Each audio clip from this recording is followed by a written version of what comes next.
If you're going to call yourself a motorcycle designer, you should have 3 books in your library. Motorcycle Dynamics by Vittore Cosalter, Motorcycle Design and Engineering by Gaetano Cocco, and my personal favorite, Motorcycle Engineering by Phil Irving. I had the great pleasure of actually recommissioning a Vincent while reading Phil Irving's book, and I made such a connection with the man in a way I've never been able to connect with another designer, because I was able to actually read his words. This is a C-Series Vincent and a masterpiece by a master of motorcycle design, Phil Irving. Let's take a closer look. There's a high waistline on this bike right here that I call the European line. You see this high waistline on almost all bikes that were made in Europe post-war. The second line is the American line, and that's a line drawn from the steering neck back to the rear axle. You really see that strong, triangulated line on Harley-Davidsons, especially rigid frame ones. Combining those forms makes this machine such an interesting thing to look at, and these forms are actually reinforced with negative space, the way you can see through the bottom of the seat, and the proportion. So the proportion of this machine is really interesting. It's actually 28 inches from the top of the tank to the bottom of the engine. Let's dig into the design of this motorcycle and start with the front suspension. So this is known as a girdrolic front suspension. That's the brand name, because it is a girder, but it also incorporates a hydraulic unit here, right? So this is an oil-filled hydraulic shock absorber. And the springs for the front end are actually inside these tubes. These tubes are mounted on an eccentric. And what that eccentric does is that allows to adjust for preload, but it also changes the geometry. So what we have is an amazing, lightweight, multi-link front end designed in the 50s. This is cutting edge stuff. And once I really understood how this front end works, I knew that I could never go back to designing a motorcycle with a telescopic. One of the problems with older multi-link style front suspensions is their limited amount of travel. They just didn't really have a whole lot of available research to understand how to make the geometry of these links allow for more travel, yet maintain correct trail values for any given suspension setting. I've actually dedicated my life to understanding how to improve upon these very awesome traditional girder front ends. One big no-no, and what I would call a mistake that Irving made, is that he mounted his headlight and the speedometer on the unsprung side of the suspension. Not only does it add unsprung weight, but it also is really harsh, because you got to think about the millions of cycles that are now being transferred into this headlight, the glass and the delicate filament in the bulb, as well as all the delicate clockwork inside the speedometer.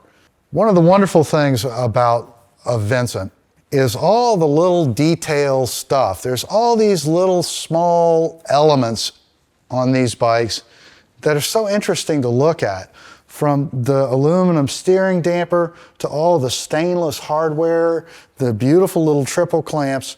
I love looking at all the logos. Everything's branded, including a lot of stainless stuff that you wouldn't really expect, especially in this period. All the adjustable foot peg ergonomics. I'm crazy about this rear fender hinge, and have pretty much copied that fender hinge one-to-one on the Magnolia Special. The way the drum brakes adjust, and the way the axles, stainless axles that have a Tommy bar attached to the axle, so you can take the wheels off of this motorcycle with no tools. There's tons of just clever, little, interesting engineering solutions sprinkled all over the motorcycle. Another really interesting feature of these motorcycles is that they have modular brakes, brake drums, 2 on the front and 2 on the rear. And if you notice on the rear of this one, it actually has 2 sprockets mounted to it. so that you can actually swap gearing just by taking the rear wheel off, no tools required, flipping the wheel, and then putting the chain back on. 2 sets of gearing on the same motorcycle. While we're on the topic of brakes, however, there are a lot of people who have ridden Vincents all over the world. And in fact, these do make almost normal daily riding motorcycles. People ride these bikes every day. But very few people who've put one in a ditch. I have. And the reason why my bike went into a ditch is because I was riding to the potential of the engine, not the potential of the brakes. If you're truly riding a Vincent safely, you'll be riding this bike at about 4/10 of the ability of the engine to make power. I'd like to talk about the rear suspension. It has sort of a monoshock. It's actually got 2 spring boxes side by side, and in the middle of them is a hydraulic damper unit filled with hydraulic oil. Now, the idea of a monoshock is not really new. In fact, Flying Merkle was doing this in 1913. And the idea of a triangulated swing arm is not quite that revolutionary either. One of the strange things about Series C Vincents is the way the seat mounts. This always perplexed me, to have the seat go into this basically looks like a friction damper. And what it does is it actually makes the seat sort of semi-sprung. Phil Irving actually talks about this strange design in his book and the compromises that he had to make. He understood that having your rider as part of the unsprung side of the equation was a really bad idea. So he sort of compromised and put the pivot point for it halfway between the axle and the swing arm pivot.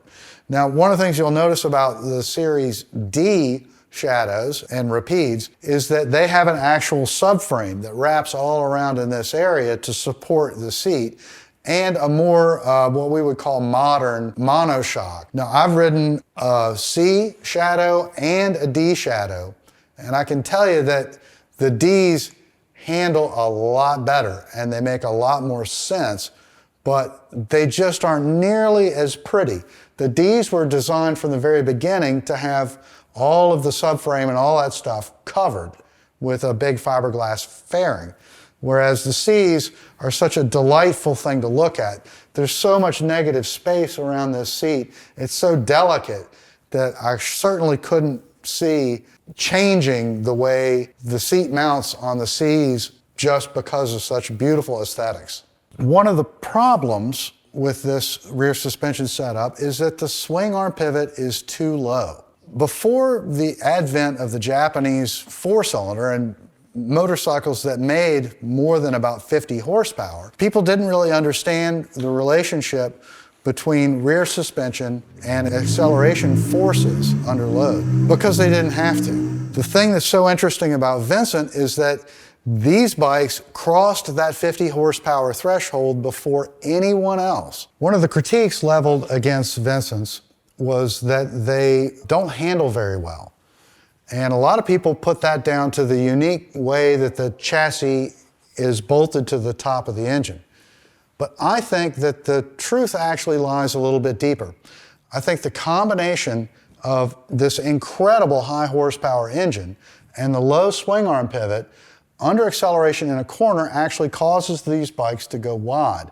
And that's because the swing arm up angle is so shallow that it's transferring energy into the rear suspension, which collapses it. That causes the whole motorcycle to pivot around the swing arm pivot, raising the front end, causing the front end to get light and lose trail, and you go wide in a corner. All of this is relative though, and all of these problems are only really evident in this motorcycle because of the incredible engine designed, of course, by Phil Irving.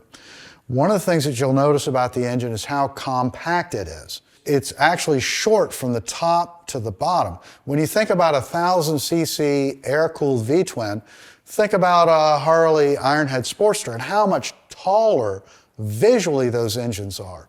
What Irving did cleverly is used a forked rocker arm attached to the valve beneath the spring. And underneath these cute little covers with the Vincent logo on them, when you unscrew those, you look directly at the valve spring, not the rocker on top of it.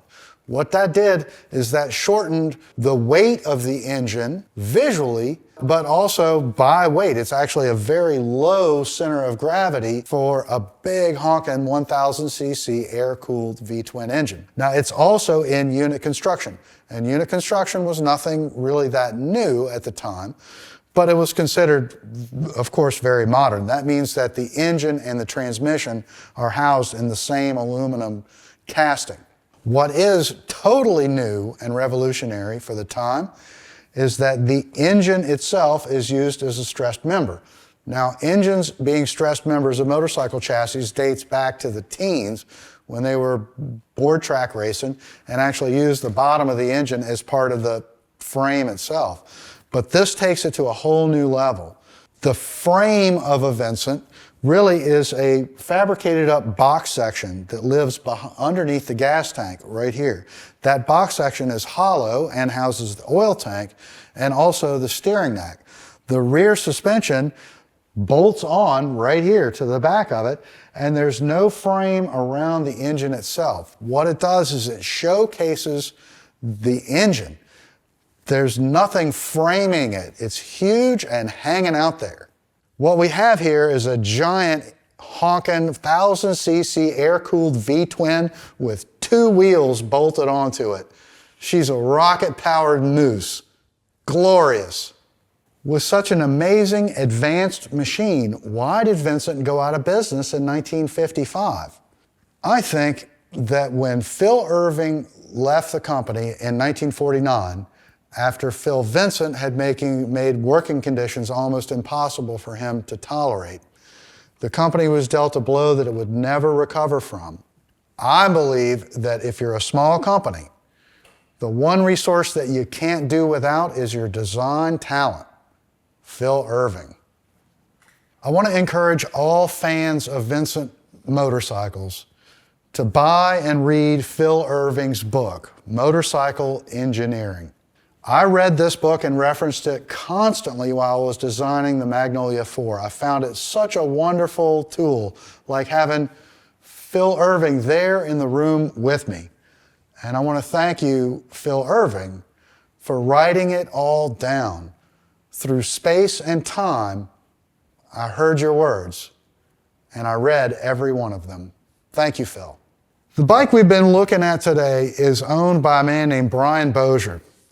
And Brian told me that of all the motorcycles that he owns, and he's owned a lot of them, the very last one that he would ever sell is this one, a 1949 transitional B to C Vincent Black Shadow. And this bike is pretty neat because it has all of the upgrades. It's got the AMO carburetors, it's got upgraded petcocks, upgraded front brakes. Heck, this bike even has an electric starter and all kinds of wonderful upgrades to make this motorcycle a real world rider. And boy, does he ride it. Brian, why don't you come in here and tell us a little bit about what it's like to ride this magnificent machine.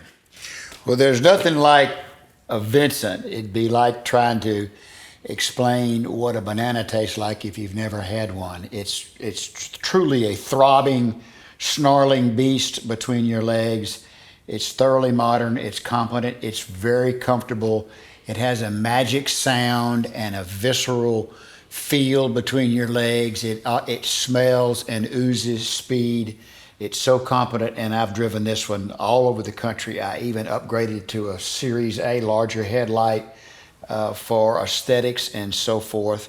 I really didn't need to put the electric starter on her. I kind of missed the procedure and the ritual of starting it because it was a one-kick starter.